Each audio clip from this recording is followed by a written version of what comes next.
earlier this year there was an album with about 26 people on it that did all different versions of my songs. Yes, of your songs. And it just was ongoing. And because of that recognition, I think it made the press look at me again. And are you viewing this in any way as a second bite of the cherry? To be honest, yes. Yeah. Very much so. And because I'm 40 in March, and so this seems very much like my last crack at it, really. So if this fails, then I'm doomed.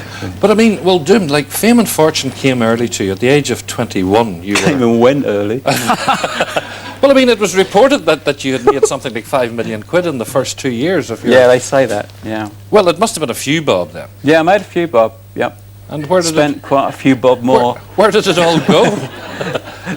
Where did it all go? I don't know. Well, what happened? Why did the bubble burst eventually? Because you were huge. Yeah. Go funny on you. That would have been nice. I honestly don't know. I became very successful very quickly. I mean, I'd never done an interview in my life. And then I went on TV, and in 4 weeks later I was #1. So I'd gone from nothing to #1 all over the world in 4 weeks. Yeah. That's quite a lot to take in. And I was 21, just 21, so it was too much, too quickly, too young. And I said some stupid things and did some stupid things and upset some people. I made some bad choices, really. And the press were pretty unkind, and instead of dealing with that in a mature way, I got all silly and childish about it and ran away and didn't talk to them at all. And I just, you know, all those things can work against it. So it wasn't so much the bubble burst as maybe your own fault? Yeah, I think so. I think 75% of what went wrong for me, pretty safe it went wrong. I've actually had about 32 chart singles. So it's not I appreciate that, yes. And 21 albums. It wasn't as if it all went horribly wrong, but it certainly tailed off a lot from the early days, yeah. And I think most of the fault of that lies with me, yes. Yeah. But having said all that, you know, you were a homeboy in many ways. Your mother was the president of your fan club, and your dad was your manager. Were they not giving you sound advice and saying, Gary, keep your feet on the ground, son? Well, it wasn't that I didn't keep my feet on the ground. I've never felt special doing this. You know, I've never got big-headed about it. I've always just thought, this is a laugh, and try to get as much out of it as possible, as much fun from it as possible, and not take it too seriously. I don't give music the importance that some people give it, so therefore I don't feel special being part of it. It wasn't that so much, but it was new to all of us. It was new to my mum and dad, and the record company that I was with was a brand new little label that never had any success before, so it was new for everybody. Yeah. And there wasn't anyone there to guide you and to help you out. Yeah. Well, you've somebody now to guide you, because a few months back, what, August of this year? Yes. You got married. I did, yeah. Now, this is the most fascinating story. Gemma's in the audience tonight. This is Gary's wife sitting here. Tell me about how you and Gemma got hitched. Oh, Gemma's been a fan since she was about 11.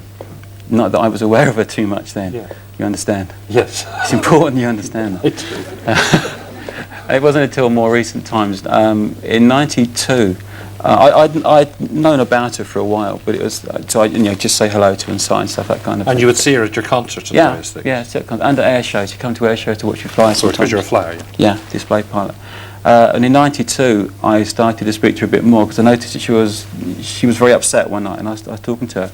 And it's quite sad actually. When her mum was dying, her mum had just recently been diagnosed having cancer. And she was dying, so Jim was very upset, and the dad was saying you should go to the concerts to get away from the hospital and so on. And it was all a bit grim, and so I got to know her much better on that tour, but through sad circumstances. And then after that tour, several months later, I'd heard that Mum had died, so I rang her up to see how she was, and she was really upset, obviously, and so I invited her out for a day to go to a radio station with me, just to take her mind off it for a bit. And I just finished a relationship that I was in as well, which is pretty grim. And at the end of that day, I just realised that she was magic, and it went on from there. And this started with a little girl at the age of 11 who came along to see Gary Numan concerts and ended up marrying you. It's like a fairy tale, isn't it? Does she know? Well, I'm sure she does, and I'm sure you've told her about the other girls in your life. Hundreds of them. No, that's rubbish. Oh, that's what I read in the paper. Yeah, but you shouldn't believe what you're reading. I know. Look at me. Look at you. Would he go out with other girls? Well, no. It's when the papers start quoting numbers. You can knock one lot off the start, and then half the rest, and that would be near the truth.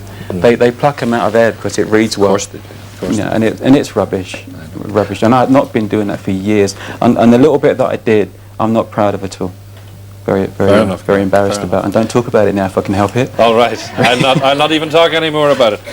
Life is looking up once again. Thank goodness you have a new book out as well. Yeah. Gary Numan, Praying to the Aliens. We'll not go into that. It's quite deep and quite complicated. You have a chance of a film coming up, and more excitingly, another world tour. Yeah, apparently starting in March, I'm looking to be touring for about 1.5 to 2 years non-stop, which is going to be exciting but daunting at the same time. Brilliant. But again, it's part of this new opportunity. You just got to take it when it comes. And I think it'll be big all over again. Thank you. Hope so. Thanks for coming to Belfast. My pleasure. Gary Numan, on his right, Gavin. Thank you, Gary. Right. We have so much to get through tonight. Oh, time for another break. We'll be back in a couple of minutes. See you then. Bye-bye.